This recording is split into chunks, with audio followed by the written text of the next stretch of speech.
నేను ఆస్తి కోసమో డబ్బు కోసమో ఈ పోరాటం చేయట్లేదు. ఎందుకంటే ఇది పోరాటం కూడా కాదు, ఇది ఆత్మగౌరవానికి సంబంధించింది, నా భార్య పిల్లల సేఫ్టీకి సంబంధించింది.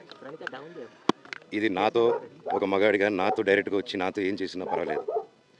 నా భార్య పేరు ఇంక్లూడ్ చేయడం, నన్ను తొక్కేదానికి, నా 7 నెలల పాపని ఇంక్లూడ్ చేయడం, నా బిడ్డల ఇంట్లో ఉండగానే అలా బిహేవ్ చేయడం కరెక్ట్ కాదు. ఈరోజు పోలీస్ దగ్గరికి నేను వెళ్ళి ప్రొటెక్షన్ అడిగాను. నేను మొన్న వచ్చి అడిగినప్పుడు మీకు అన్ని ఎవిడెన్స్లు ఇస్తాను. ఎస్ఐ గారు ఇక్కడి నుంచి వచ్చి నేను ఇస్తాను సార్ ప్రొటెక్షన్ చూపించాను. బౌన్సర్లు అందరూ అక్కడ దాక్కున్నారని చూపించాను. అది కొంచెం చూసి ఓకే సార్ మీరు ధైర్యంగా ఉండండి, మేము ఎక్కడికి వెళ్ళట్లేదని చెప్పి మాట్లాడి పారిపోయారు. ఇప్పుడు కానిస్టేబుల్స్ వచ్చి అందరూ నా మనుషులందరినీ భయపించి ఇప్పుడు వాళ్ళ పేర్లు తీసుకొని బెదరగొట్టి మా మనుషులు పంపించేసి వేరే బాడీ గార్డ్ లోపల పంపించున్నారు సార్. జరగదు కాదు సార్. ఫస్ట్ డిపార్ట్మెంట్ ఎందుకు వన్ సైడ్ తీసుకుంటున్నారు కంప్లైంట్ తీసుకున్న తర్వాత? వాళ్ళకి ఏ అధికారం ఉంది? నా ప్రొటెక్ట్ చేసే మనుషులు పంపించడానికి అధికారం ఉంది. ప్రపంచంలో అందరినీ కలుస్తాను సార్, బయలుదేరుతాను.